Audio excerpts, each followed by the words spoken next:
Hello, hello guys. Ngato gumawa ng ng guess the number sa Java. So, una, import mo yung java.util. Uh, Nagko-contain to ng mga packages na pwede mong gamitin sa Java. And then, start off sa class. So, itong class, yung anong papangalan mo sa class, kunwari random. Pero kahit anong pwede mong ipangalan, pwede dyan. Tapos yung dalawang curly brace, importante yan. So, meron ka ng class random. So, next is yung public static void main. Ito yung basic sa Java. Kailangan mong Pag di mo pa alam mag-Java, i-google mo muna. So, ito yung basic. Tapos, try natin mag-hello world muna. Try natin i-run yung Java program. System.out.print hello world. Okay. Tapos, kailangan mo muna i-compile tong random.java na file. So, dapat may installed ka ng Java C sa Ubuntu yung gamit ko. So, magkaiba tayo ng command. Kung gusto mo muna matutunan, search mo na lang how to run Java in Windows. So, meron naman dyan. Kung wala kang Java, i-download mo muna. Tapos, basta i-google nyo muna yung basics. So, balik tayo sa topic. Java C, tapos yung pangalan ng file, random.java. So, itong command na to, maggagawa siya ng class na file. Itong random.class, kung ano yung pinangalan mo dito. Try natin large. So, run ulit natin yung command. So, nag-create siya ng large na class. And delete natin yung dalawa ulit. Tapos, clear natin tong terminal. And then, run ulit natin yung random.java. Okay. Next is, pwede na nating i-run tong large mismo using Java. Hindi, wala na yung C. Kasi itong Java C, Java compile yung tawag dyan. So, Java large na lang. Ayun yung hello world. Kaya siya nakadikit dito kasi print lang yung ginamit natin. Dapat print ln. So, try ulit natin So, ipag-combine na natin yung yung command para hindi na tayo Java si Java large. Java si Java large. Ay, palitan natin ito ng random. Delete natin ulit to.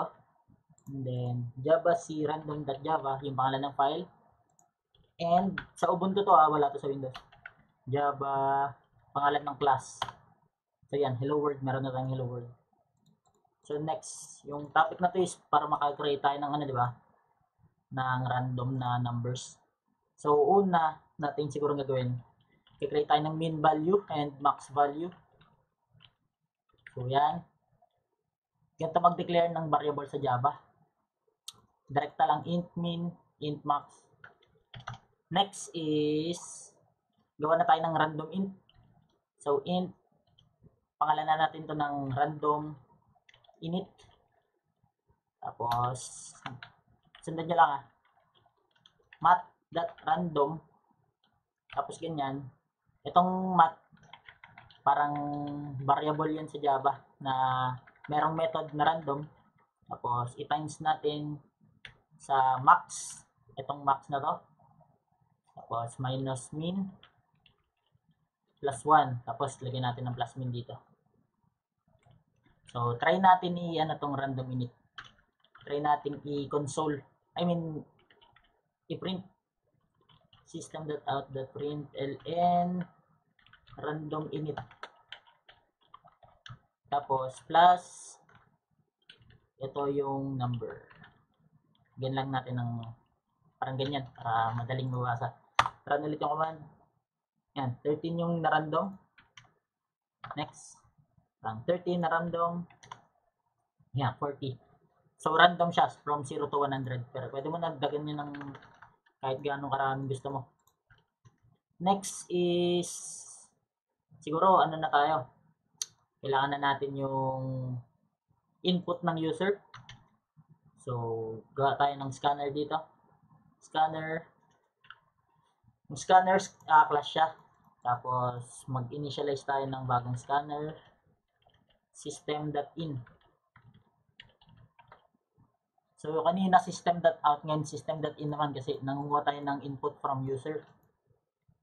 So, sundan nyo lang. Tapos, di ba nakagawa na tayo ng scanner, yung pang-input ng user. Magsisystem.out.println naman tayo. Out.println. Try natin. Enter number. Tapos plus, etong variable na SC, yung gagamitin natin. SC. Tapos yung SC, meron siyang method na next int. So, parang, sabi dito, parang kumuha ka ng integer sa user. So, run ulit natin. Ano kaya na nangyari?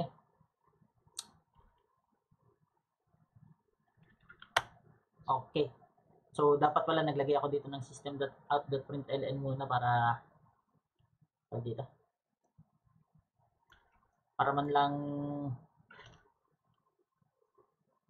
hindi dapat dito pa lang. Yan. Dito pa lang dapat naglagay ka na. So, yun yung basic ng scanner. So, kailangan na natin yung malaman kung higher or lower yung input ng user. So, gagamit tayo ng while loop. So, ang technique na gagamitin natin is mag-set muna tayo ng integer na I equals 0. So, para saan tong I equals 0? Para sa while. So, while I equals 0, yung condition sa loob nito magra-run habang yung I equals 0. Pero ang gagawin natin dyan, pag nag-correct na yung user dito, ipa-plus 1, I equals 1 natin. So, paano natin gagawin yan? Unang condition. Pasok natin to dito. Ano nga ulit yan? System.out.println guess the number. Yan. Wala pa akong formatter ng Java, so normal na spacing gagamitin natin. Actually, dapat tab eh. Yan. Kaso, hindi inaabot eh. Hindi pantay. Okay. Guess the number while I equals 0. Tapos, SC. Input na lang to. Hindi, SC na lang to. SC. Hindi. Set natin sa variable para mas maganda. Ay, let tuloy. Input equals SC dot next int. And then, yan ang input ng user, no? So, kapag si input